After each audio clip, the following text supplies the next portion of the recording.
Menopausal and perimenopausal women, listen up. It's time to take control of your health and comfort, and Winona is here to help. Winona is a telemedicine company for menopause care who believes that your symptoms are real, important, and deserve to be taken seriously. And for many women, this starts with hormone replacement therapy. Winona's HRT is made with plant-based, bioidentical hormones rather than synthetic ones, so it better aligns with your body to offer relief from hot flashes, weight gain, and other uncomfortable symptoms. 80% of women who use Winona find relief within just 90 days. So, what are you waiting for? Get started today. Visit buywinona.com today to start your free visit. With free shipping and the ability to pause or cancel at any time, your path to wellness has zero obligations. Use code SPRING24 at buywinona.com for 25% off your first treatment plan. That's BYWINONA.com for 25% off. Winona. Menopause care made easy. Summer is the season of hot temperatures, outdoor adventures, and refreshing water activities. Summer is also the season of rough on your feet, causing dry, cracked heels and toes. Introducing Babyfoot, the original exfoliation foot peel that contains 16 natural extracts formulated to remove dead skin cells in 3 easy steps. Apply the booties, relax for an hour, then wash your feet. In 14 days, you've got baby smooth skin and your feet have never been softer. Letting dead skin cells build up over time is hazardous to your foot health. Our professional-grade DIY products, like our original exfoliation foot peel, our men's foot peel, or our moisturizing mask, are some of the best foot care products on the market, created with your foot health in mind. Pamper yourself with a spa day from the comfort and convenience of your own home with Babyfoot. If you want a chemical-free, easy-to-use exfoliating process from the company that created the original foot peel, it's time to treat yourself to Babyfoot.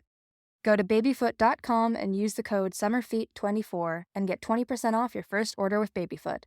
That's babyfoot.com and use the code SUMMERFEET24.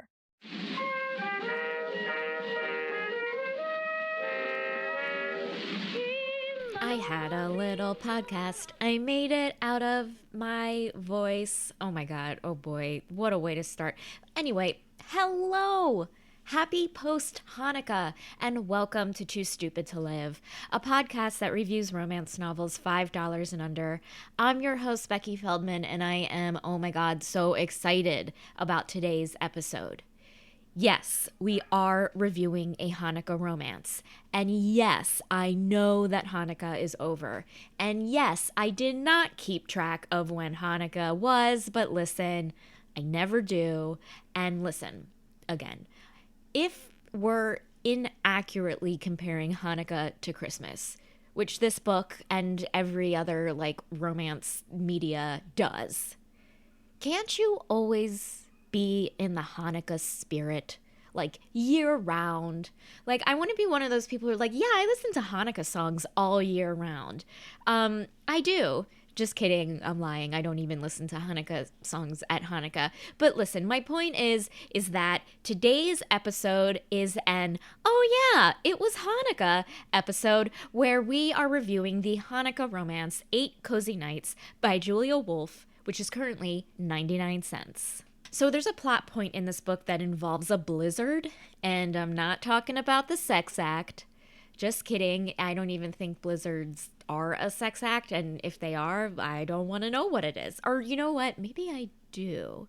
But anyway, if you're listening to this episode of TSTL and you're like, well, I want to read a romance now with a plot that involves inclement weather, I want to tell you about Once a Laird, the latest release from Kensington Books, which is sponsoring today's episode. Once a Laird is written by New York Times and USA Today bestselling author Mary Jo Putney. This adventurous and sexy romance feels like a novel you deserve to read as you take time off for the holidays. In addition to some sexy protagonists, you've got ancient ruins, there's kilts, there's hidden treasure, and of course, there is passion in the hottest sense of the word.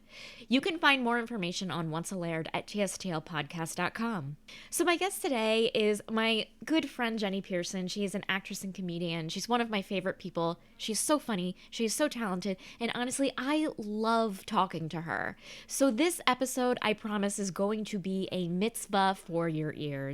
So please enjoy this review of 8 Cozy Nights. Anyway, Jennie, One, Yes. welcome back to the show. Thank Two, you. Happy Hanukkah. Happy Hanukkah to all. To all. Okay.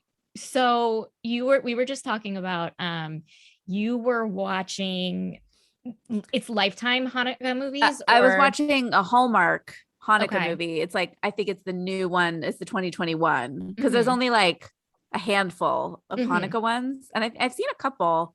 I saw there's one with Ben Savage. Have you seen that Ooh, one? no, I've never seen. I don't get the Hallmark Channel, unfortunately. Oh man. I know. It I like know. got me through this time last year. I just had it on like all day because it's just Christmas movies like 24/7. Right. Yeah.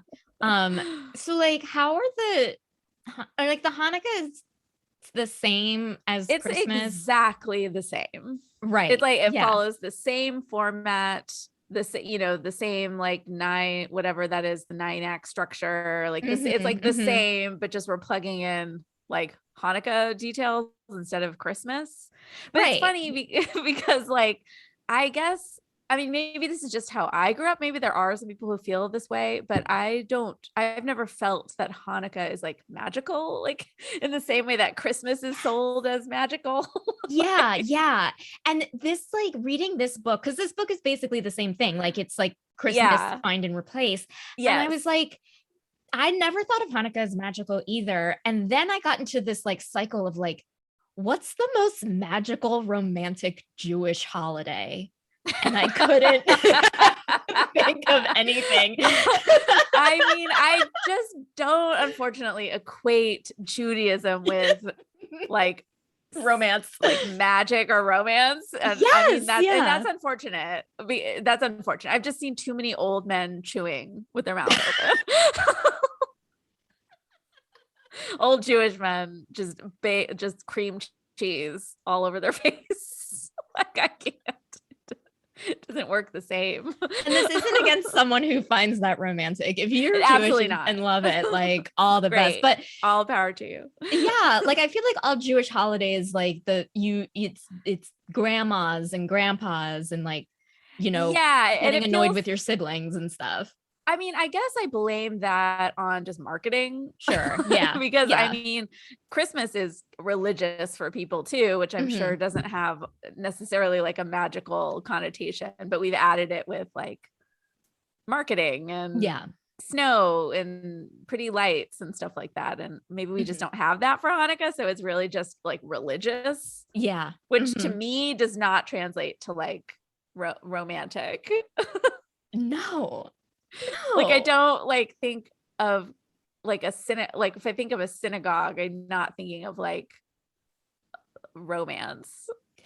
Of course not. I'm thinking of how is like, that bad? No, it's so bad, Jenny. Wait a minute. So Should you think what you think like I can't wait to go to services today to find my one true love. Oh my goodness, it's Yom Kippur. Maybe I will I'll find my beshert. Which they did say in this Hallmark movie. She's looking for her beshert. Oh my God. Did you ever use that term? I like learned what that was maybe 5 years ago. Like it was never a term we used. I learned it when my mom like joined the Orthodox synagogue. So I guess when I was like in high school or something, then I learned what that was. Then I heard it constantly. Yeah. Is it like romantic or do you know what I mean? Like, does that word, because it means like your soulmate, I guess, like for lack of better. Yeah. It's like who's meant for you. Yeah. And it's like, do you think like just knowing more about it than me, like, do you think that's romantic or is it just like, you're fine, move in? Like, I know. I mean, because I just feel like that, but we've talked about this before. Like maybe we're biased because we're Jewish ladies. Yeah. Who, have had our various issues with other Jewish older people. Yes. Yeah. Sure. We have our like not traumas, but like experiences that led to negative feelings. Or just our own journey. Exactly. Through Judaism as a religion. And so it's difficult to set that aside and think about like, so whenever I hear like beshert or like Jewish words, like it's like my reaction is to kind of like laugh. Like, yes. Yeah. Mm-hmm. Like it's funny. Like I feel like we do that. And I do that with my friends who are Jewish too. It's like we'll say something that our parents would say and it's like really funny. It's not like serious. Like, yes, I will find my bashert. But then I've heard that like with friends who've gotten married, or like my childhood friends who got married, like then at the wedding, they're using like bashert like in a serious, meaningful way, which then makes me feel like an asshole. No, you're not like, an asshole at all. I'm like,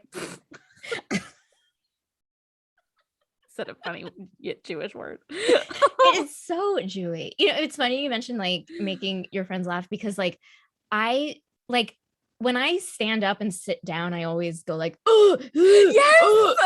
And I was doing that one time. I was meeting some like people like in the park or whatever to just like hang out, and we're on the grass, and I was doing that, and they were all looking at me like, are you okay? Like they were legitimately like worried. They thought I was passing out. I'm like, oh my God, these are just, you know, first of all, none of you are Jewish. Yeah, we're just vocalizing. Like... I literally had that same conversation my grandmother just passed away. And thank you so much. Yeah.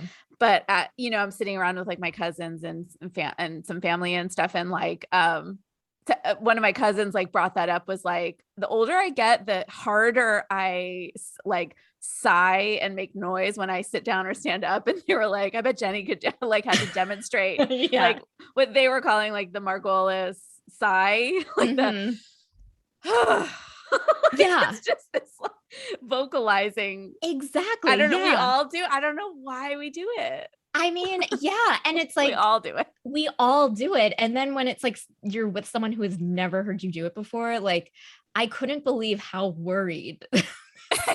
It sounds like you're horribly put upon. Like there's just like the weight of the world is on your shoulders. Exactly. They're like, did you have a back injury? Like, is your spinal cord okay? Like, which no. Like, no, but also like life is hard. You're not wrong. It is hard. And like, honestly, the hardest thing is getting up and sitting down, like moving it's super hard. Moving from sitting to standing and standing to sitting, like nothing's harder than that. Absolutely. Especially, you know, we get older, our knees, our hips. Mm-hmm. Yeah. Our hurt. Knees are bad. They're arthritic. Arthritic now. We're just like embracing our aging in a negative way, but we're embracing it, you know? Yeah. That's exactly right. I mean, and people sigh in yoga. Exactly. It's always like it feels like it's always a competition to see who's sighing the loudest. Like when they do that. That is true. Like, yoga class. So it's not unheard of. That is very true. Of like, and it's like, well, next time you could be like, I'm really good at yoga. Like, you know what I mean? Like, I'm sorry, I'm just really good at breathing. I'm Jewish, so I'm really good at this already. I've nailed the Jewish sigh. The Jewish sigh. So I feel like we haven't done a Hanukkah romance before. So I feel like I've never asked you, did you do Hanukkah growing up? Like, what were your, like, did you do the candles and stuff when you were growing up?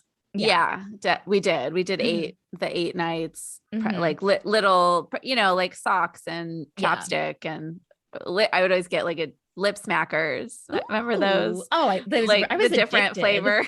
I was addicted to those. I was always getting that and socks and like, yeah, we lit the candles every night. We always had like, there was always like Hanukkah parties with family friends and stuff. I guess it was like a fun time, I guess, because we got to go to parties and open presents. But like, I hate surprises and I hate waiting. And so like, I would always argue that I should just be able to open them all on the first night. Right. Yeah. Yeah. My mom wouldn't let me. We like had to do one a day. And I was just like, this is stupid. Why do I have to wait? Do you think the Jews in Israel 1,000,000 years ago had to wait? Yeah, no. Give me my socks. My feet are cold. Little jerk. Did you do Hanukkah? We did. Yeah, we did. like, because I feel like for us, like the Jewish kids, like there were Jewish kids where I grew up, but like we felt left out, during Christmas. So, we would make Hanukkah, like, I don't want to say Jewish Christmas, but we would just like make it a good big deal because it was like, oh, everyone's talking about Santa Claus and presents and you're not, you felt that like sad Jew on Christmas thing. I did. Yeah, I know. And like, that sucks. I mean, yeah, I guess like I remember being very sad about it, but like looking back, I think I was pretending to be sad and I really was like, who cares? Do you know what I mean? Like, you were like performative about it. I think I was.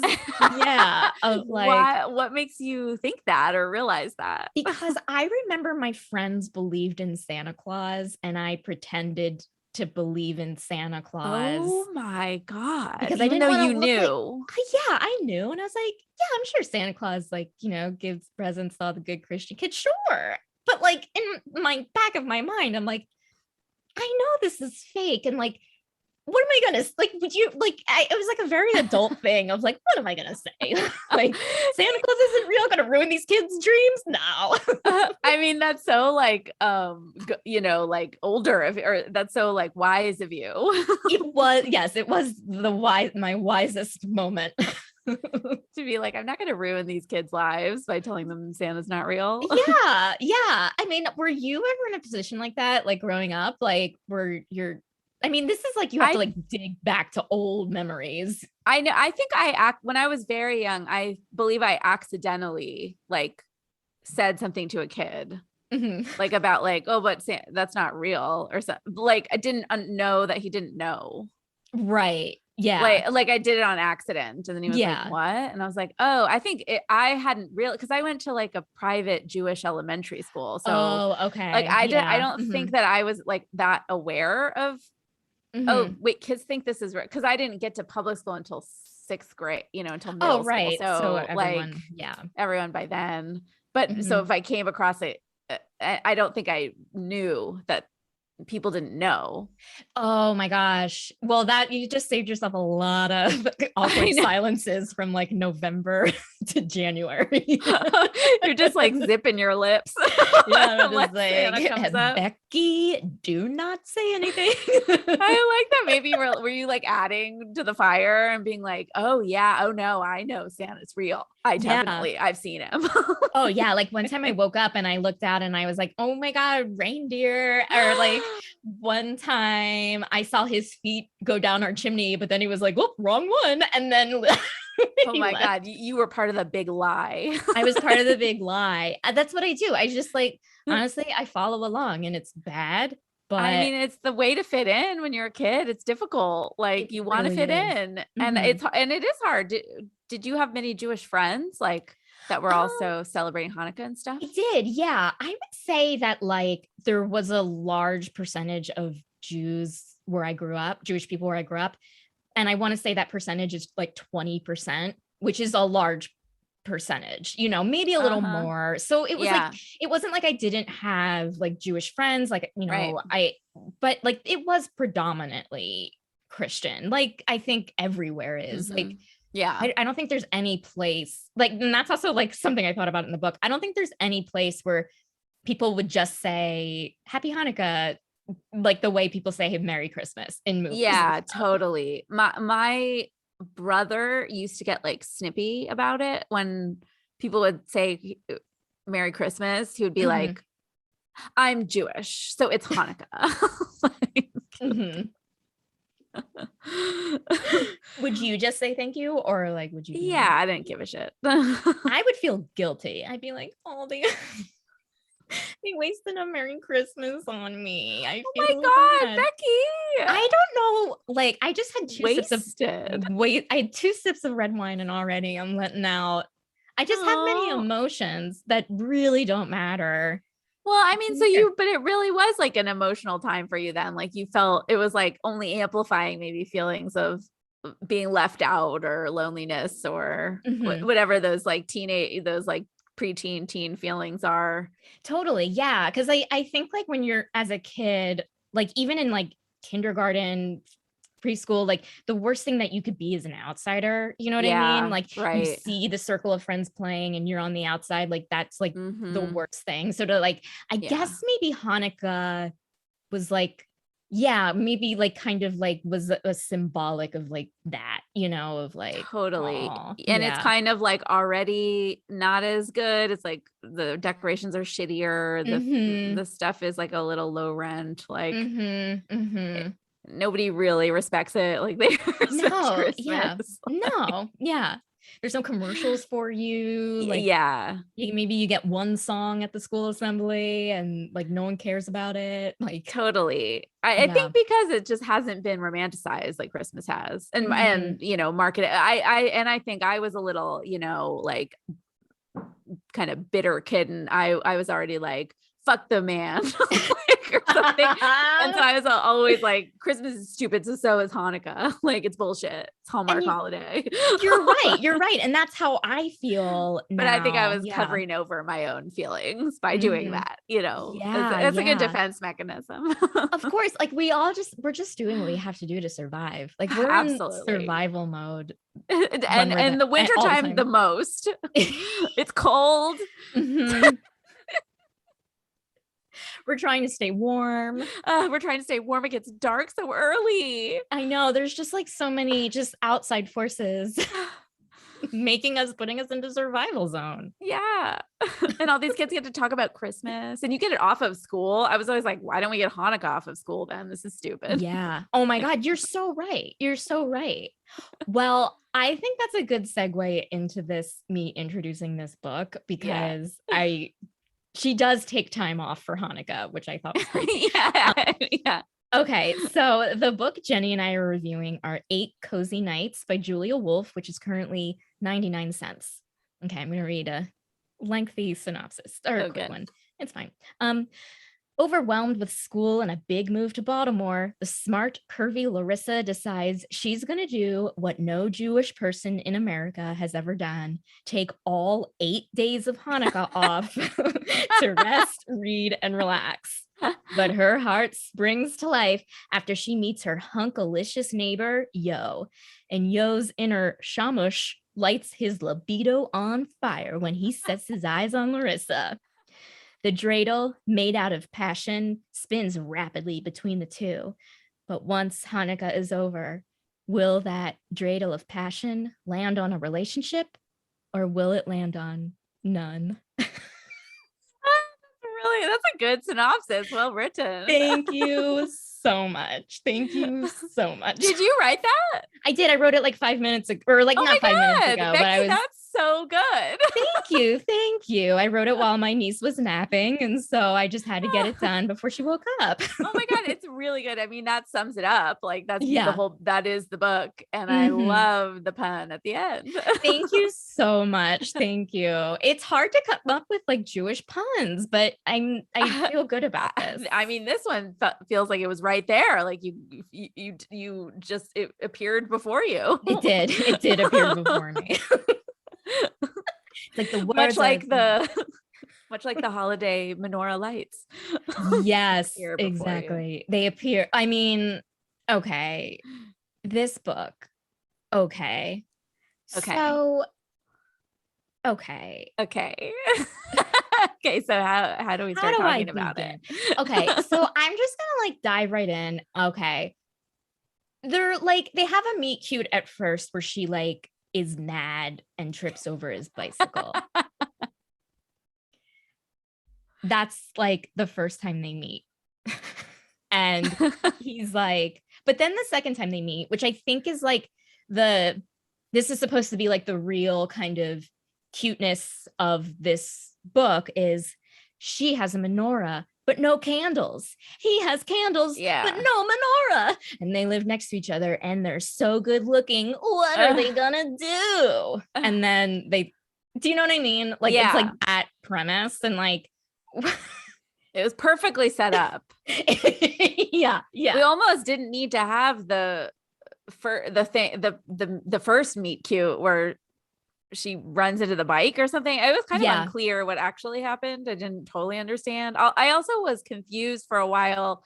I didn't notice that it was switching narrators.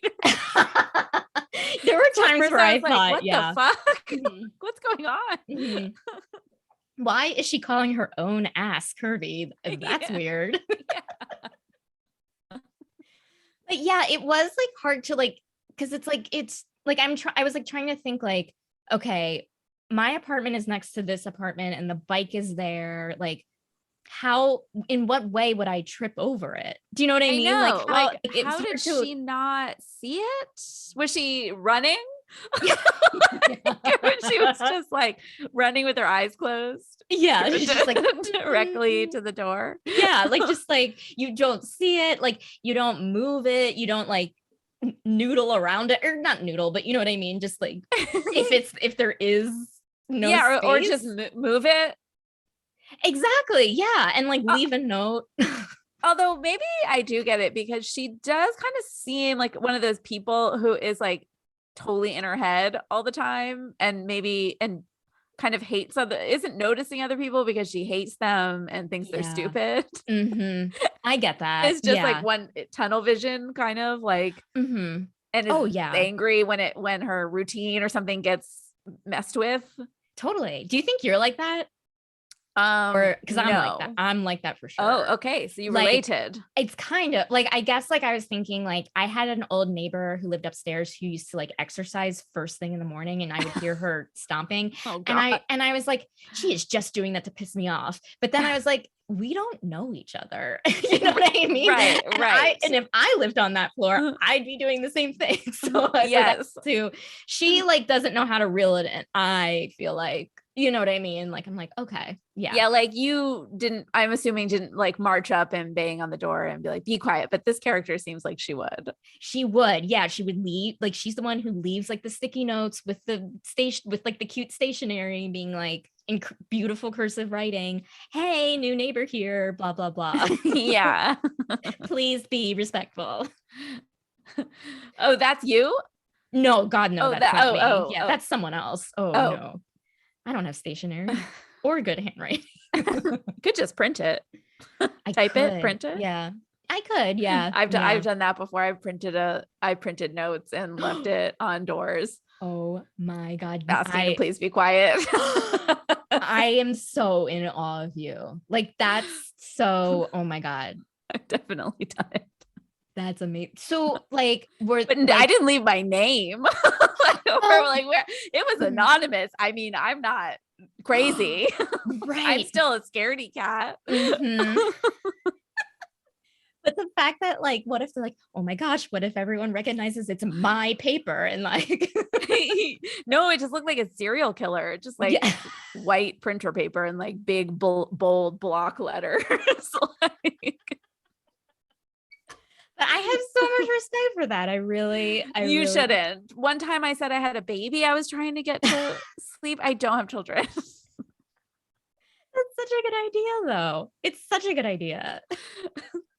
I mean, you just have living in apartments for the last 15 years, you know. Yeah, you just it's just this is the world we just hit a wall. You do. Or you hit a bike. So you either I leave a note or I tape it on my Instagram story. Tape it. Always choose tape it. Yeah. Yeah. I just tape it. You know, like what's funny, like in the story is like, okay, so she trips over it and he's like, oh my God, I'm so sorry, blah, blah, blah. She hurts herself. And then like all of a sudden throughout the rest of the book, she gets this label of like cranky, you know? Yes. Did you find Larissa to be cranky? I mean, yeah. But then I'm like questioning my own, understanding of the patriarchy or something. Right. When I think totally. that, I'm going like, oh, she's bitchy. She's being a bitch. She's being rude to this guy, like, which is like completely within her rights. Yes. Yeah. To act however she wants to act to anybody. But I'm trained to go like, she should be nice to this man. She should be nice to these people. Just because that's what you do. Yes. You can't be mean. You can't be rude. People think you're a bitch. See, what's crazy is I didn't see her that cranky. Like, and then I'm just like, am I like, I mean, I understand, like, if I fell over a bike, I would be pretty annoyed. Like, I think it's annoying to fall. Yeah. Like, falling over, like we were talking about, like sitting and standing up is so hard. So falling over when you're moving down against your own will, like, I think, okay, she has a right to be like a little cranky. Yeah. No, she has all the rights to be cranky and mad. I mean, she's getting her PhD in bioethics, whatever that is. I mean, all the bets, lady, don't know what it is. I assume it's a smart. We have no, if that's even a real thing. It better be, because the way she describes it, I was like, we need that. Yeah, the way she describes it, I was like, I think this author is that. Yes. Yeah, because that author knew more about that than Hanukkah.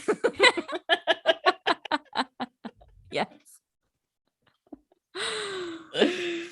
No, I guess like what it was making me think of is like, it felt like a little bit dated to have like, or something, or it's like kind of this maybe typical like rom-com trope, you know, where it's like the woman is like angry, and kind of bitter and mean, and needs a man to like soften her, or something, you know. It's like she's only like that because I don't know, she's single. Yeah, it definitely, or because she hasn't been like fucked right or something. Right. I mean, yeah, totally. Like, that's like, it feels like the book like kind of like uses that without being overt, but it's there. Did I just make sense just now? Yeah. But like, Yes. Yeah. So it's like, on the one hand, I'm like irritated, but then on the other hand, I think it's fine. Or I'm like, but she is allowed to be this way and like still find love, even and like a guy is attracted to her. Because I at first was like, oh, why would he be attracted to like such a bitch? Like, she's being so mean, like that is horny for him. Like, that doesn't make sense to me. Like, I've always felt like I had to be nice, especially to guys. Oh my God, of course. And especially good looking guys. Oh my God. And like, I feel like her, I would be annoyed, but then once he came out and apologized, I would be like, oh my God, I'm so sorry. Like, I would say I'm sorry, you know? Same. And that just, you know, shows what year we grew up in, like what decade. Yes, it definitely does. Yeah. Oh my God, I'm so sorry I fell. Yeah, like just apologizing and like kowtowing. Yeah. Yeah, I wish I was more like this character. Oh my God, me too. It did feel like she like was very like you know how like they're like, so they get together pretty quickly and like they, you know, like they fall for each other, like they, you know, have their like dreidel menorah mishap, and then they're like, let's spend every night together because we're both single and Hanukkah is so important to us. Oh my God, that was so funny. Like, I've never known anyone to light candles like by themselves. I was gonna ask you that. I don't have candles. Like, I don't. Me either. I don't have a menorah or anything, which I have friends who do, but, and I guess like some people do it by themselves. I don't know anyone who does. I mean, no, I don't know anyone who does. And if you do, and I know you, I'm sorry, but I don't remember that you told me that. Right. I mean, because I guess I should say like nobody I know who's single. I guess people who do it that I know, like my friends who are semi-religious or something, started doing it maybe with their significant other or with their kids or something, but I've never known somebody who's just like, I'm alone in my house and I'm going to light the candles and say the prayers in reverence. Exactly. And like awe. Yeah. And like watch the candles melt. And this is what blew my mind. She was planning on making latkes for herself. That to me blows my mind. Yeah. I mean, it's like, I feel like there are certain foods when you live alone that you just don't make. And latkes because it's too time consuming. Like, it's like you live alone and it's like scrambled eggs for dinner. Exactly. Yeah. Like, you're really going to stand there and peel the great potatoes, like just for you, like like no one. So that is absolutely insane. Yes. And make like 35 latkes. Like, what are you gonna do with all of? What are you gonna do with like 3 dozen latkes? Yeah, like, are you gonna freeze them and use them for next year? Which in that case, smart. Okay, but I get it, but like, yeah, like it takes like hours, like grating all those fucking potatoes. It's a like it's a thing. It's like a real process, like a real task. Like it's not, oh, I'm gonna make chicken real quick and eat it. It's like, it's like it takes a significant amount of hours to do. It's like slow roasting pork or something. It's like, yeah, takes for fucking ever. And then like frying them takes forever because you can only do like 4 at a time. Yeah. And it's like, oh my God, like there's almost a level, like now that we're talking about it, like there's a level of respect I have where she's like, I'm worth it. I'm worth all these latkes for me. Yes. But it's fucking weird and weird and just not right. She's like, I want it. And so I'm going to make it. And I mean, we're really figuring out like we feel both about this character. we like her, we don't like her. Yeah, like there's something like, how there's like people who are so great and you hate them, but you're like, oh, if I were I wish you. I was like that. It's a little jealousy mixed in. Yeah. Like it's like I hate and love her at the same time. Yeah, I'm like, oh wow, you're really of your own mind. Like, you do things just for you. Oh, cool. Must be nice. Can you imagine thinking that you're worth it? Like, I know, like to just like, so she's like not turning the TV on while she makes these latkes. Like they're just no music. She's just like, it's purely like her and the latkes, like silent, like reverie. Yeah, like thinking about the story of Hanukkah, singing songs like, oh Hanukkah, like, are you by herself? That is, I mean, that's her first love. It's Hanukkah. I do think so. I think the real love is her love of Hanukkah. Yeah. I mean, I guess that is a Christmas thing. It People is like lovingly making cookies or decorating the tree or something. It feels like that same kind of reverence, like nostalgia, whatever. Yeah. As Christmas stuff, but we just think Hanukkah is funny. Exactly. Yeah. And I think that's like, like with the Hallmark movies and like this is like, that's the thing that makes it the most unrealistic, where they're like, we got it. Like, oh, my favorite time of year, finding the menorah. Like, oh, I'm so excited to go to the menorah farm and put it on a shelf. I always think of Papa back in the shtetl, lighting the lights. Back when I was young, like going up to the attic and taking the menorah out of the box. Out of a box. This tiny menorah. Or making one out of bolts. Exactly. Oh, gluing bolts. Oh my God. Did you ever do that? I've never done that. I think that was past my time. Like, I think I was already, I shouldn't be doing Jewish crafts when those were coming around. You definitely made it. Oh, that's awesome. That's pretty cool. We just had the same menorah growing up, and it's like, I kind of had this thing of like, well, we don't want to replace that menorah. It's our menorah. So. Yeah, right. I know. I think maybe Christmas suffers from this too, but something about like, I'm just interested in a more modern decor. Oh, 100%. But like, a lot of like kind of Jew stuff, like Jewy, like, I don't know, like Kiddush cups or like Seder plates or it's like Jewish tchotchke kind of stuff that like we had in like a glass cabinet. Yeah, like your Judaica cabinet. Yeah, Judaica. I think that's it's what all it is. Kind of like silver, engraved silver. And it's just honestly not my style. Oh my God, totally. Yeah. Like it's just feels a little old to me. And I don't want a whole bunch of that stuff. Like give me like a menorah that's like wood. Ooh. Like that sounds beautiful. Or something. Maybe that would be nice. I would, yeah.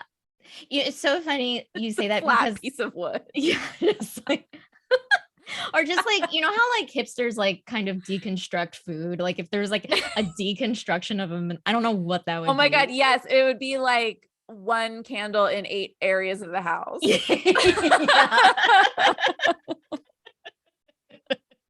And no fire, only ice cubes. Like yeah, it's just kind of like taper candles, like exactly. around. Yeah. That I'd get into. But I think also it's like latke, like fried potatoes and sour cream is not a sexy food. Like Jewish food is not like a romantic, sexy food. No, and it's not even, it doesn't even look pretty really. It's just like a lot of it's brown, a lot of it's like heavy. Oval. Yeah. Round bagels. Yeah. latkes. And it's like, again, it's like, you think grandparents, you think family, totally. and like, their family is great, but it's also kind of the opposite of romance. Like that type of love is the opposite. And it's like, I mean, yes, you're right. Maybe that's our problem is we don't have our own like individual spirituality, Jewish spirituality. That's our problem. But can you imagine a book where it's like he sexily picks up the latke and puts it in her mouth and she takes a bite? Like threw up because it was so oily. Yeah. It didn't sit well in her stomach and she needed some protein, but she was gonna handle it. So gross. I mean, I guess a jelly like soup gagnon is kind of. Wait, what's that? It's a jelly donut. Oh, okay. I guess that's sexy. Which is a traditional Hanukkah food, but those are also just heavy, man. Those are like, I just, any type of pastry with filling in it, like I'm like, it's unsexy. There's like a risk it's gonna get all over you and shoot everywhere. But maybe that is sexy. Okay, I think it's could like you and your bite cream too cheese. hard and squirt it out. Yeah. It's like me and my cream cheese. Yeah, it's like the people who like the old guys with cream cheese on their face. And I'm just like, one too many times you've been into an eclair and paid the price. But seriously, yes. Yeah. Cause I just am like jelly donuts, Boston cream donuts, eclairs. Like don't fuck with it. No, don't fuck. I'm just not, I love them. Not sexy when I eat them because I'm just right. not. Cause it's messy. Yeah. It's messy. Like I would want something like water. Like water. You'd made this cup of water. No, that's not. This clear, lukewarm water. Now that is sexy and it's clean. Room temperature water. I'll have room temperature water, please, fed to me with a spoon. Okay. I can get into that. Okay. So in this book, another unrealistic Hanukkah thing is that they have like their first night, they make the latkes, and so people who make latkes, i.e. Jews, they either put sour cream or applesauce on them. And apparently, unbeknownst to me, there's a whole applesauce versus sour cream vendetta, conflict, dilemma, like, which I never knew existed. War. It's a war. It's a full-on war. It's a world war. It's debate. It's the holy war. This is the holy war. Sour cream versus applesauce. Yeah. I mean, pick a side. And if you're applesauce, you're dead to me. Like, I mean, I guess they're using that as like a flirt. It is a flirt. They're like flirting with each other, kind of like fake fighting about it. Which that was cute. But then later on in the scene, she like goes and, is like gabbing with her sister who lives nearby. And she's like, so I had Hanukkah with my hot next door neighbor, Yo, and you'll never believe this. He's an applesauce guy. And then like her whole family jaws just drop like, what? And I'm like, is that like, I've never encountered that before.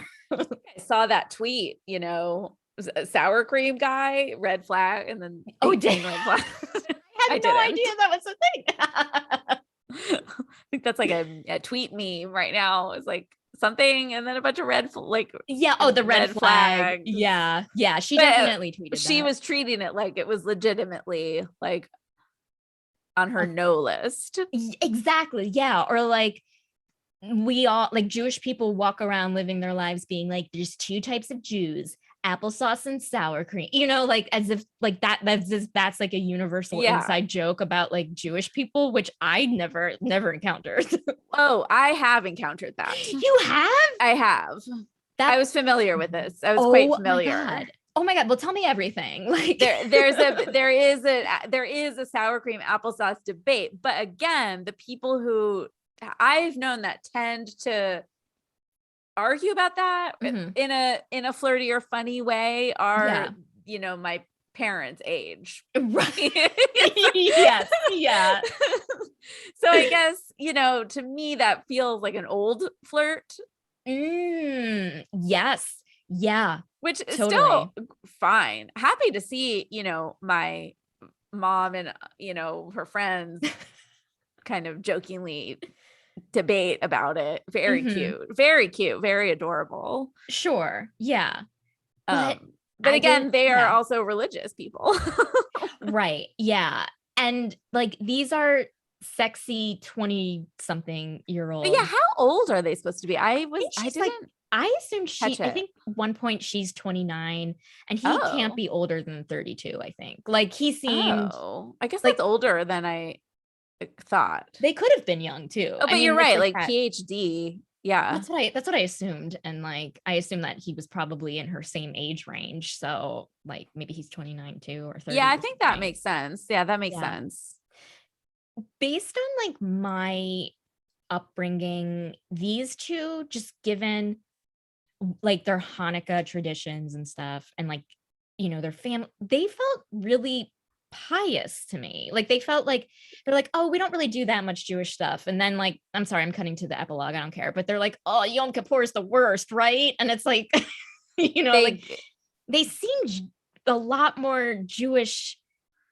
Do you know what I mean? They're kind of like young modern Jews. Like, and I know a lot of these. My cousin is kind of that, like where it's like we're religious. I mean, religious in the terms of like doing all the holidays and like like following the traditions for the most part. But still kind of laughing. It's more of like a traditional thing than it is like a God thing, like a religious thing. Totally. It's more like community tradition, etc. Yeah, it just felt like for them, like when you were talking about like your mom and her friends, and it's like these are the type of like jokes and stuff from their era. Like it felt like our two main characters, like they were joking like that era. Like they were like the jokes were really lame. Like these two are fucking lame. I was not buying this guy is a hairdresser. I wasn't either. That did not make sense to me. Yes, it didn't. And I wanted to see him at work in order to believe it. You know what I mean? Yeah, I did not believe it. I think I would have believed, and I don't know why this is, but maybe like barbershop.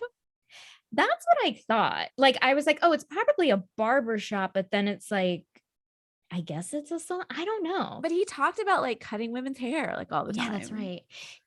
I wonder if there's like something sexy about a guy who can cut a woman's hair. Because that's not the first time I've read a romance where the guy knows how to cut a beautiful female haircut. I wonder if that's a thing. Oh my God, that's so interesting. Yeah. I mean, I bet it is. Oh, sure. I personally am not attracted to that idea, but same. Yeah. I totally understand how that would be attractive. There's something attractive about it. I mean, like it's convenient. You save what, like $120 or however. And then like, right. If he can just do her hair all the time. Exactly. That would be great. Yeah. The amount of like every 6-week budget thing she could like, that's good. Like, and I admire that doesn't make her feel bad about herself. I think I would be like, I don't know, like if I had a stylist boyfriend, I'd feel terrible. Oh my God. I'd be like, every day, the amount of effort I would put into my hair would be exponential than what I do now. I'm like, are you looking at all of my split ends right now? Yeah, right. I feel like it feels like you're scrutinizing me, not in a good way. Yeah, that's like whenever I meet a trainer, so not that I meet trainers every day, but like, you know, like I've met a trainer once and I'm like, are you just looking at everyone being like, you're a fat ass, you know what I mean? Or like, you're blah, blah, blah. Right. Like, they were like, no. And I was like, oh, I'm sorry. I like stereotyped your community. I know. I definitely do that especially with guys who like have a lot of muscles or something. Like I assume that they're judging me for my lack of muscles. Yes, 100% me too. Which isn't fair. Yeah, it's not fair to those beautiful men. Yeah, and this guy had this character had crazy abs. He has the V and she had a soft, quote unquote, soft body. Yes. Which I'm guessing means curvy. Zoftig. I can't believe they never said that. I can't believe they never actually used that word. Oh my God. Now that would have just sealed the deal for this book. Cause there was like only so many, like, it's like, she's curvy. And like, there were some lines that he describes her as like, he calls like her rounded lines. And I'm like, but lines are like this one term that was so, who cares? I was like, rounded lines, like, are lines round? Wouldn't that be an arc? Like I like totally like I had rounded lines, like geometrically speaking, like scientifically speaking, a line can't be round. Exactly. Or it stops being a line. Yeah, it becomes like a arc or whatever the fuck. Like there's a term for it. I know. I don't remember, but circle? I know it's a circle. Yes, it becomes her rounded circles. Her circles. I loved her circles. Now that is hot. Okay, I get behind that. Yeah, all my sex language has to be geometrically correct. I'm sorry. Sex language. All of the like horny stuff, it needs to be mathematically accurate. You make a guy like do pi, to 16 numbers. Yeah, be like, I won't come until you finish until you finish 16 numbers of pi. I think maybe I wanted him to, well, I guess he was like creative. I wanted him to also be an intellectual for some reason, but maybe that wouldn't match with her well. But there was something intellectual about him. I would say that's like was sexy is that he likes to read, and he was legit asking about bioethics. Like he wasn't doing it to get in her pants. He was like genuinely interested and like read her papers. And I'm like, that's pretty sexy. Totally. He was like interested in her, asking questions. Yeah. Yeah. I like that. He seemed like a really sexy guy. It was just like surprising to me that the two of them liked each other. Yeah. Like, I don't know that I understood that chemistry. I mean, like, it was there. Like, I thought this first sex scene was really good, but it just happened like so far into the book. It was like over halfway done before we got to the sex. Yeah, it was like the fourth night of Hanukkah or something. Yeah. Oh, you kept track. Oh yeah, I kind of wanted the chapters to be like one first night, second. I wanted to be like 8 chapters. Exactly. Yeah. I thought the sex scene because like they were canoodling and like constantly he's putting her hair behind her ear constantly. And I'm like, so then like there would be nights like the third night I just like kissed him and went home. And then I'm like, what? Come on, you're 29 years old. Like, what you're waiting? I know, and she wanted to. She was like super horny for it. And she like stopped herself. Yeah. Yeah. And I'm just like, yeah, because like I feel like the sex scenes again, like you said, were so great, but they came like that. They kind of, with the lack of sex scenes earlier, it made like, even this is a short book, it kind of made the first half like go on and on and on. I know, it was like, just kind of boring. It was boring. And like, especially with their flirting where the humor doesn't really check my boxes as a humor lover, you know, it kind of was like, a humorist myself.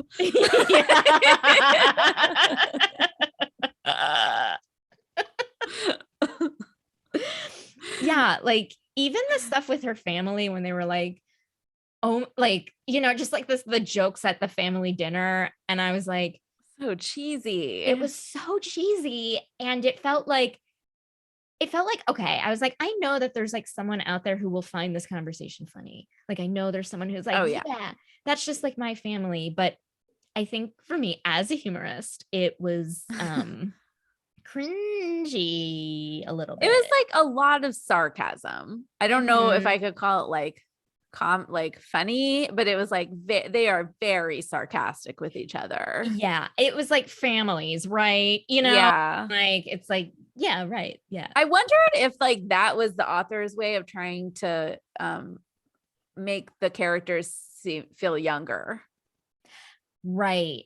Yeah, I think so. Because yeah, if these people like if we made these two people like middle-aged, I think it would have made me like them better. I would love it if these two were middle-aged. Like that would have made it would have made sense too. Like with like both like hesitation to getting involved with somebody, like a loose past.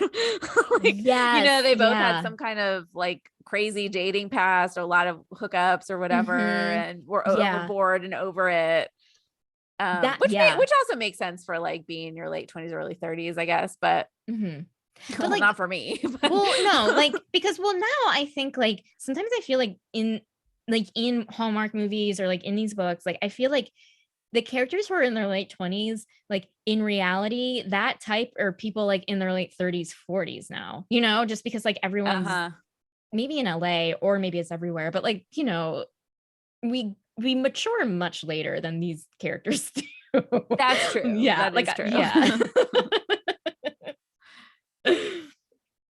It just felt like for me, Yo had no flaws. He just felt like, which good in real life for me. Oh my God, you're right.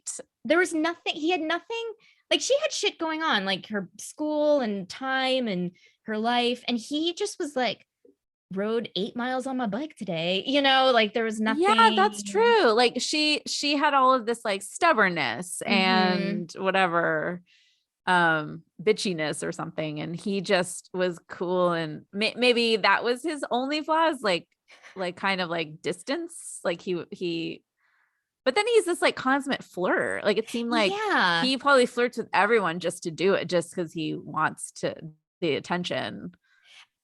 And then I think the author could have dug into that more then. Like, like if he does want constant attention, like let's say, like I think there could have been more conflict with like, let's say they're at a coffee shop and she sees him like kind of be very jovial to, another woman. And then she's like, whoa, like you see her get like, oh, who's this guy? That's such a good point. I mean, there was no conflict. And that was like an issue I had, I think was part of why it was boring. It's because there's like it was just sort of an uphill climb and then they reached the top.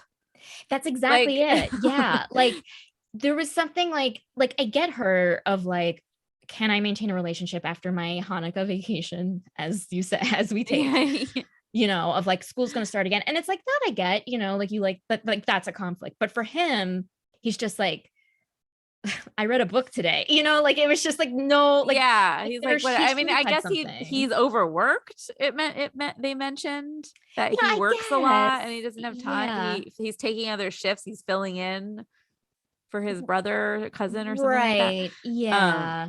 Maybe he's busy too, but he didn't seem, and it also seemed like he wanted a relationship, like from the jump. He was like ready to settle down. He was just like, and so it was like, well, I'm available. That's it. Yeah. Period. It's like page 1, he learned his lesson, and now we're just watching him just have fun. Yeah. Totally. I wonder what the conflict could have. Yeah, you're so right. It should have been like, maybe he's too flirtatious and she questions whether he really feels feelings for her, whether it's just another flirt. Yeah. And he's just like, I always need to be the center of attention. Why is that? Oh, blah, blah, blah. Here's the reason. Let me get through that reason. I just like wanted something that like this thing that could keep them apart, like almost like Romeo and Juliet style, almost, where it's like they're from different families. Fuck, if they get together, it's terrible, but they do. And if there's something like that with these two, of like, fuck, if these two get together, the odds are insurmountable, but it's worth it, or whatever. I mean, isn't that like a rule? Isn't that like a big rule? It is a rule. Like, you're actually right. To have a plot. Like drama is conflict. Exactly. I know there's some smart quote out there by somebody, like who's a good writer. Somebody said it. Mm-hmm. I don't know who. Yeah. Like, I just felt like I was just like watching two people start dating, instead of like reading. Yes, that's what it felt like. It was like, okay, and then wait forever to have sex, and then have sex. But like the sex was like okay for me. It wasn't like my favorite kind of sex scene, just because right away she was like hard. Yeah. And then he's like, I pounded her. It was over.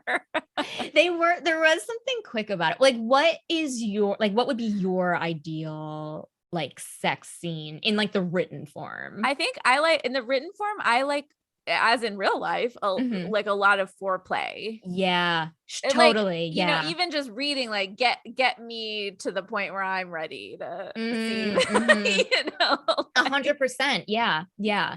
Because like, it does seem like the way he is, like, I feel like his personality kind of like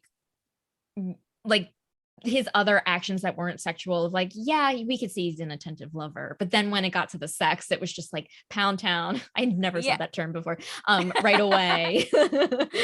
And like, even though I'm like, I know that guy knows that foreplay is necessary, did we just not write that paragraph? Maybe, but it also seemed like she wanted it, like she just wanted it right away, like she wanted to get pounded. Yeah, like right away she was like, just do it, just put it in me. Yeah. So I have to respect that, is what this woman wants. That's great. She got what she wanted. She did. She was very satisfied. Oh yeah, they both like gave each other, like, they were both giving lovers. They were both givers to each other.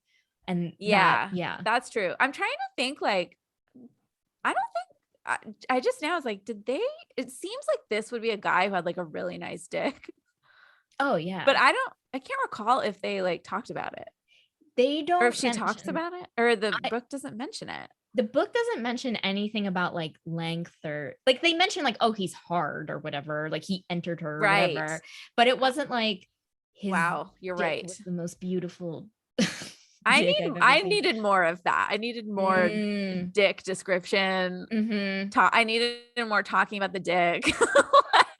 Well, here's the thing. Like, I feel like I want to know about the dick. I wanted to know about the dick too. And I think what was interesting, maybe a flaw in this book, is that a lot of the sex scenes were from his perspective. You know what I mean? Oh, wait, were they?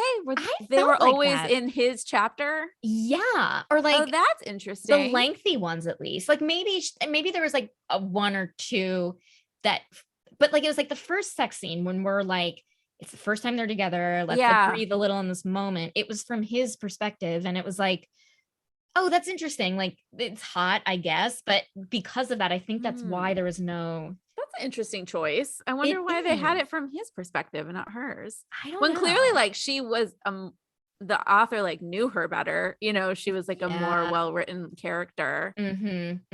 Absolutely. Yeah. I can't even recall the other I remember that first sex scene, but now I can't recall the other ones. I remember there was only like one or two other ones, right? Yeah, there was like two ones that were like detailed, and then there were other ones where they're like doing their flirts, and then they had sex, and then like next scene, blah blah. So oh yeah, like, there was one that skipped it. They were like, we're flirting with our witty repartee, and then and they were like, and cut to the next morning. I was like, no, I want to I want to see, like, this is why we're reading this. That's why we're here, buddy. Yeah, like, listen, buddy, like, don't make me wait 60 pages. I know, like, this is like, get to it. Come on. I mean, and like, I was reading the Amazon title, like the Amazon description, and it's like, if you want your Hallmark movies with a little more spice, check this book out. Oh, that makes sense.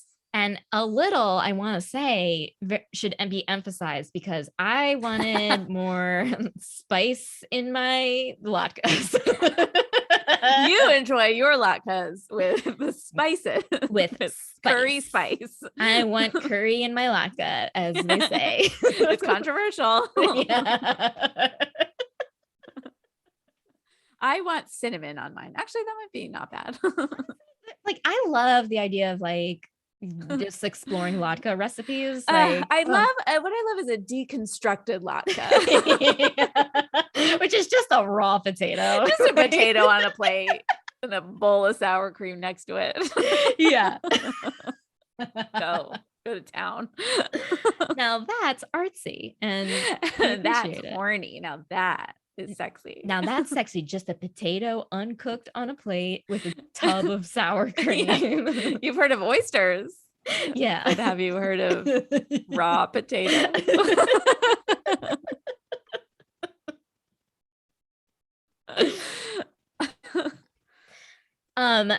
So I feel like in the book there was a lot of like towards the end when they're just like trying to come to terms with like that they love each other or whatever.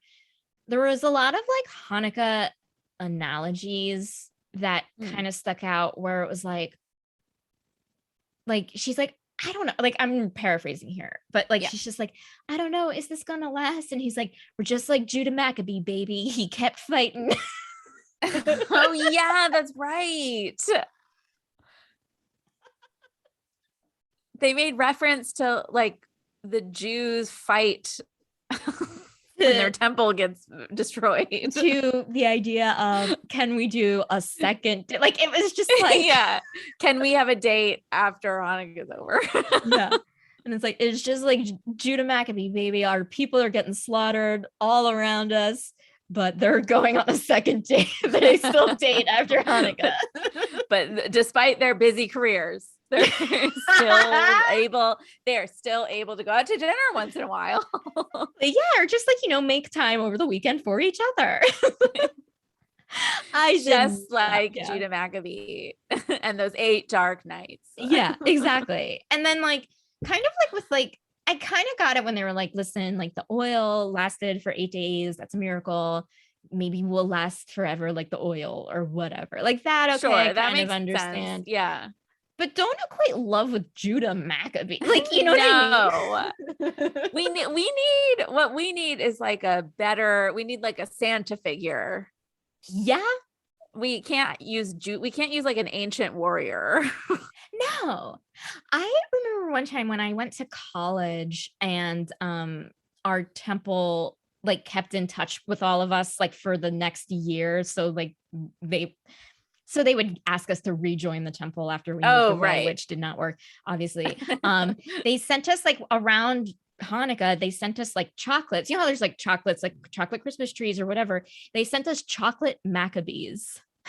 Oh yeah, I've seen those. You have? I was blown away by it. Yeah, like instead of chocolate Santas. Yeah. Yeah, it's like a pervasive image, the Maccabee throughout Hanukkah. It is. Like we used to have like there was some kind of board game we played that had like little paper doll Maccabees that were your, game pieces. Mm-hmm. I didn't know that. Yeah. There was like a lot of like shield. I just remember swords and shields and stuff, like dressing up like a Maccabee or something. There'd be like the Maccabee games. Oh, right. Is that like the Olympics? What are the? Wait, is that the like Olympics? It's exactly like the Olympics. Except wait, what are the Maccabee? Because I've heard of that term. Like flag football. Got it. It was like color wars. Like, did you ever have that? Where it's color war at camp? Like tug of war and a sprint and what's that thing where you pass the baton and run around? A track meet? A track meet. A relay race? Like a race? Yeah, relay race. Oh, got it. Okay, got it. Or even just like dumb shit. I don't know, like pull, sit-ups or something. It was just like at the synagogue, like kind of like a fundraiser-y thing, and families would play games and stuff like that. It was called the Maccabee games. And so there was a lot of like Maccabee imagery, but it's also feels like that does go along with like the Jewish identity, which is like, we have to fight for everything we have, even though that's not true. Yeah. Like we're fine. Like we're suffering and we're always like fighting. Exactly. Yeah. Like everything's a struggle, but it's worth it. It's a struggle we're put upon. Yeah. You know, and we have to survive, you know, it's this like idea that pervades Judaism. And I don't know that that's true, honestly. Yeah. Like, especially for them, like they could not have it easier because they live next door to each other. You know what I mean? They live literally next door to each other. They can this is in no way the equivalent. Like it's not, if anything is not a struggle, it's their relationship. Yeah, absolutely. This is the least struggling thing. They both have like great careers, make enough money. Yeah. Yeah. Seem to have no problem like meeting people. No. Yeah. And they're just like, you know, even though she has her cranky side, they're just like nice, smart, sexy people, you know, who did you imagine was the guy? The guy I was picturing, like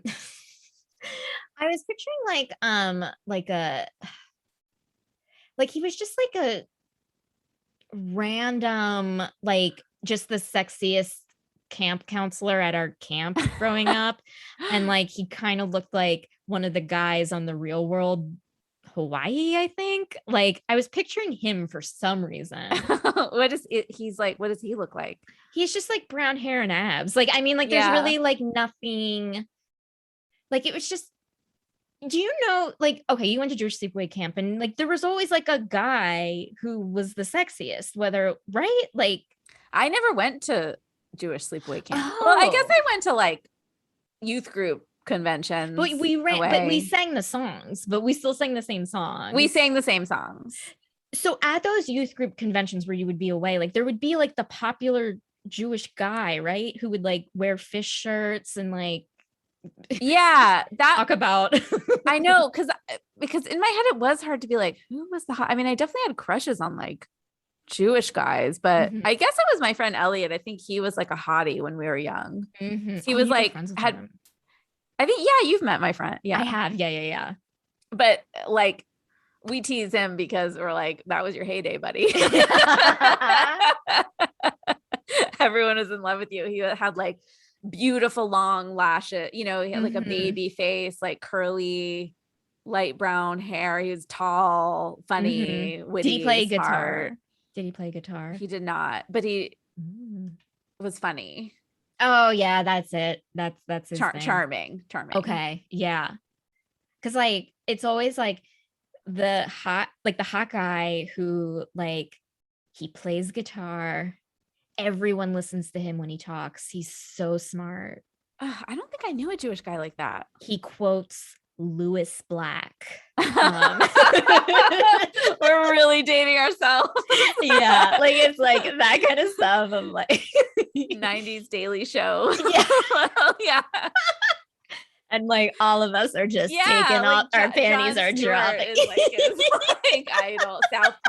Big South Park. Exactly. Yeah. Like they're really into Tenacious D. Yeah. Like, oh my God, he knows how to play a Tenacious D on his song on his guitar. Honey, Becky Horny. So hot. Or what, like remember that band Live? Yeah. There was a guy who did that song Dolphins Cry on his guitar. At the time I was like really wet for it.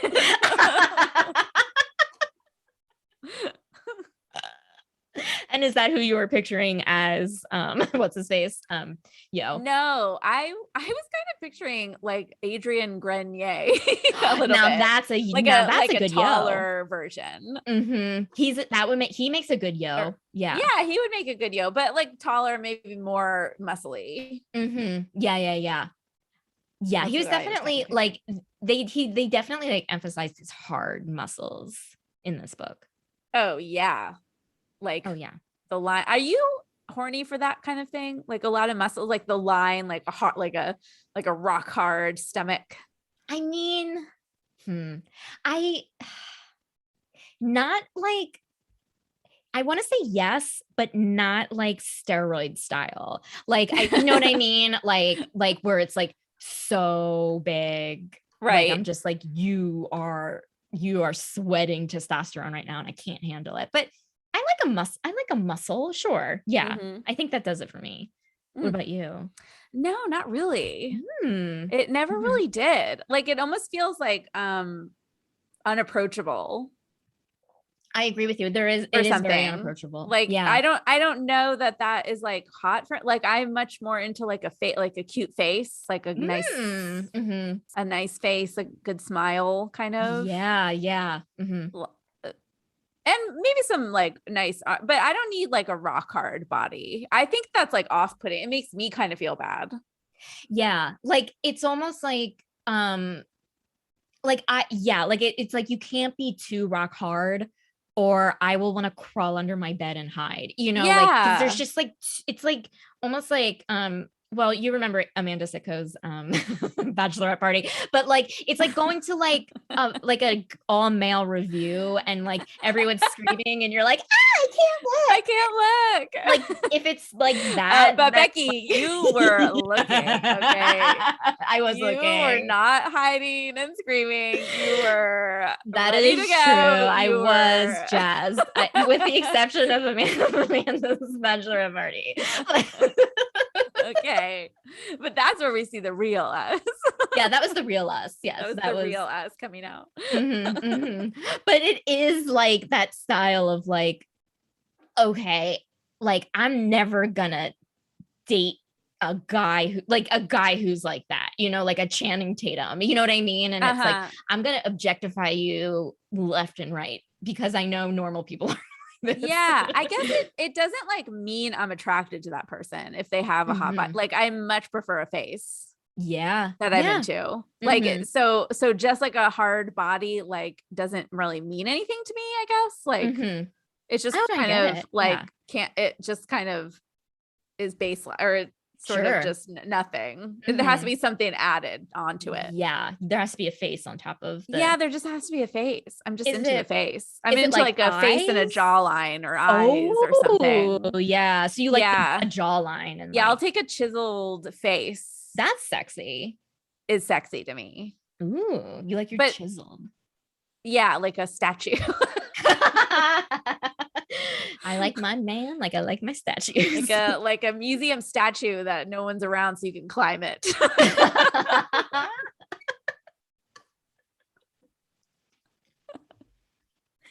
Jenny, what are you doing to that statue? Huh? We were like, looking all over. I'm like hanging by a shoulder. Is this why you're like never allowed in a museum again? Yeah. I've been banned from all of them. The Louvre. What else? MoMA. I don't know. We can't let Jenny near a museum. We don't know what's going to happen. Not to mention the Getty. Oof. Oh, boy. Can't get in within 10 miles of it. And I used to work there. You did? Oh, no wonder. Well, so, okay, wait. Is that where you got your statue? Where I became horny for statues? Where you became horny for statues. I didn't know you worked there. That's pretty cool. And like, my first job, but I worked in the security and transportation department in the basement. Ooh, well, listen, you still lunch hours were great because I got to walk around a beautiful museum, but then I had to like descend into the dungeon for the rest of the day. That's with, like a bunch of dads, you know. Jenny and the dads. It wasn't like cool like museum curators. Right. But I still like that you can say that though, because you worked at the Getty and people would be like, are you an art history major? Yeah, that's what I like was my fantasy. Yeah. When I would like eat lunch at the cafe, like, and I had my badge, like trying to make people see it. I work here. You must be so smart and creative. I know. I want to be mistook for a gallery girl. Yeah, I'm a gallery. Gallery girl. I'm a gallery girl. Okay.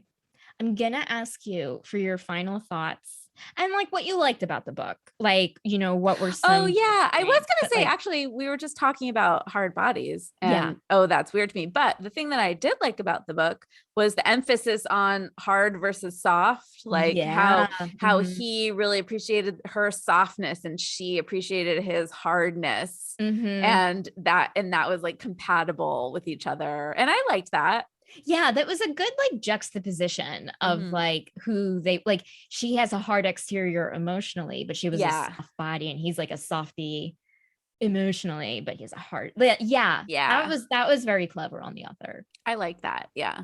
Okay. What about you? I feel like honestly, like I did get like, when like you're watching a Hallmark movie or whatever, or like, a Christmas movie, and you're like, there's a level of warmth. I want these two to be together. I'm happy they're together in the end. They're cute. That's my vibe. Like, I wasn't like not rooting for them. I was just like, this is warm. Like they had like 8 nights together that were cute and cozy, and now they're together. And like, that's the story, and good for them. Yeah. You were like, I'm behind this plot. Exactly. Like I'm behind them. I'm like, it wasn't my favorite, but I was still like, and it was a slog in the beginning, but I wasn't not rooting for them. Like, you know what I mean? Yeah. So, same. I was like, great. It would be weird. I mean, I fully expected them to get together at the end. Oh, sure. Yeah. Like, so of course they're going to make it work. Oh, of course. But I did kind of feel like, well, the only reason they're able to make this work is because they are just like super horny for each other. Yeah. They're like right away, libidos turn on. Like that was me turning on a libido. Like, oh, you have a switch. I have a switch. Yeah. That just, I can pantomime it. I thought in the end, I'm like, man, they are so lucky that they have 2 apartments now. Do you know what I mean? I was just like, that is a dream of like, you're in love with someone, he has an apartment next to yours, you could like go back and forth between apartments. If you need to like work and you need privacy, you go and I was so now that's a happily ever after. I could see that being their conflict, like after they get married or something. She's like, let's just keep the apartment. So she could have a place to like go be. I think Judy Greer lives in a different house than her husband. Whoa. Like they actually like cool. I heard her talk about it in some interview or something, like talking about like, and I keep reading articles now about having different bedrooms, like sleeping in different beds. It's like better for your relationship. Like sometimes you just need that space. And I could totally see this character being like that too. Oh my God. Like, I need my space. Like leave me alone for a week. That's like same. Like, I feel like, oh, that must be so nice. Like I love living alone. I love even though my apartment is so small, I love that it's mine. I have my space like that. I would need. And so that like, I was like, just like surprisingly jealous for the both of them that they had 2 apartments. Totally. I know, it's just so convenient. Oh yeah. And then like especially like living in LA when you're like, well, you live in Santa Monica, I'm not gonna be able to date you. Oh no, like if you meet someone who lives in Santa Monica, it's like the equivalent of them living in like Spain or something. Like you're not like I keep mine in a 5-mile radius, which even then is very lazy. It's too far. Yeah. And then like at one point he's like, I can't, they're like, in the future, we're going to move into a house together. And I'm like, no, don't move into a house. Keep the 2 apartments. Keep the apartments. Buying property is overrated. Yeah. You don't want to listen. No. In this economy. No, dude, keep the 2 apartments. Oh, it's a seller's market. What are you, idiots? Yeah. This is just not the time. Don't even think about it. You are so young with this account. You're never going to be able to buy a house. Just stick with the 2 apartments. It's so nice. You have these 2 apartments. Yeah. Yes. Like just, oh man. Like combine them, do some remodeling, buy the apartments. Yeah. Buy them. Maybe not if you want to knock down the wall. Fine. Why would you? Again, 2 separate apartments again, so great. But stay where you are. I'm sure it's going to be prime real estate. Prime real estate. Absolutely. Yeah. Okay. So for your grading, out of 8 candles, 8 out of 8 candles being the best, 1 out of 8 candles being the worst, how would you rate this book? You know, I didn't like it. I just thought it was boring. Yeah. I have to give it like a 4.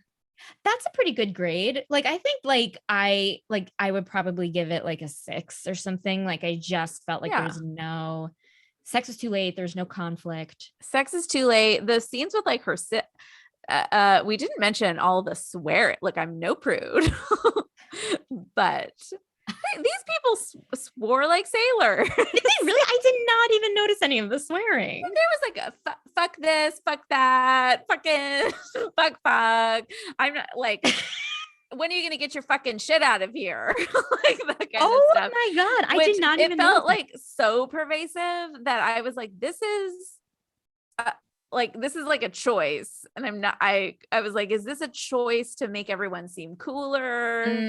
Is what it felt like, because it's like, oh my God, I just don't think people swear this much. I mean, there was just like a constant swear word. And again, did not know this. I love a good swear. I love to swear. But you have to use it sparingly. You have to use it sparingly. It was constantly. I 100% did not notice. Maybe because I literally swear all the time, but like, but it felt unnatural. It didn't really feel like normal how even people who swear a lot, because all of the characters swore that much.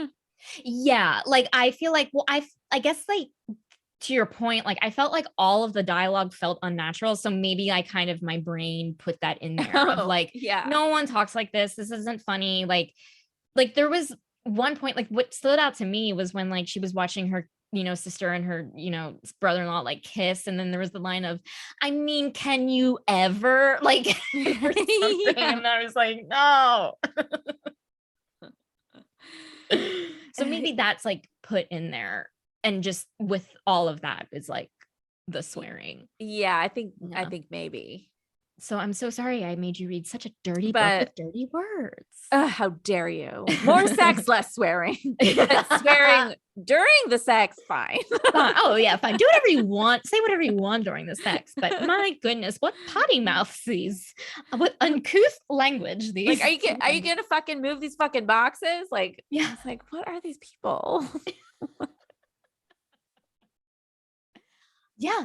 Yeah. I mean, it just didn't seem the type of characters to be swearing that much. Yeah. You really need to like earn a swear, you know, like, because like, it's like, you can't just say fuck left and right, No, you got to earn it. Kids over there, Okay. So for my rating, 6 out of 8 candles. 6. Yeah. That's pretty, like, that's good. I guess it's good. I mean, I thought it was like, once it got to the sex, I was like, great. And then I was like enjoying it. So, and I'm like I'm just like such a nice person and such a nice grader. So I think that's why I'm just like, whatever. I mean, you're a saint. You're a Jewish saint. Yeah. A mensch. See, I know what that word means. We need like mensch the latka. Okay, 1 out of 32 latkes. No, 32. Didn't you mention 32 latkes at some point? I feel maybe. Like, she was making 32 latkes for herself. I don't know. Well, Jennie, this was so much fun. I'm so glad that I was able to get you on. Like, my dream episode was to get Jennie Pierson on to review a Hanukkah romance. Oh my God, you did it. I did it. My Hanukkah wish. Too Stupid to Live is part of the Frolic Podcast Network. For more podcasts you'll love, visit frolic.media/podcasts. Thank you so much for listening, and have a great rest of your day.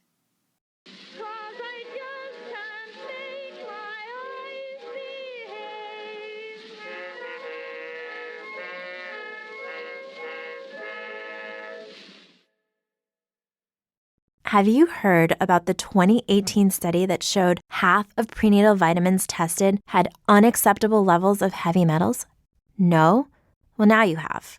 I'm Kat, mother of 3 and founder of Ritual, the company making traceability the new standard in the supplement industry. I remember staring at my prenatal vitamins and finding all these things I was trying to avoid: high amounts of heavy metals, synthetic colorants, and unnecessary ingredients. So, at 4 months pregnant, I quit my job and started Ritual because I believe that all women deserve to know what they're putting in their bodies and why. I'm so proud of our prenatal vitamin. The ingredients are 100% traceable, it's third-party tested for microbes and heavy metals, and recently received the Purity Award from the Clean Label Project. You see, we trace like a mother because, let's be honest, no one cares quite like a mother. But don't just take my word for it. Trace for yourself with 25% off at ritual.com/prenatal.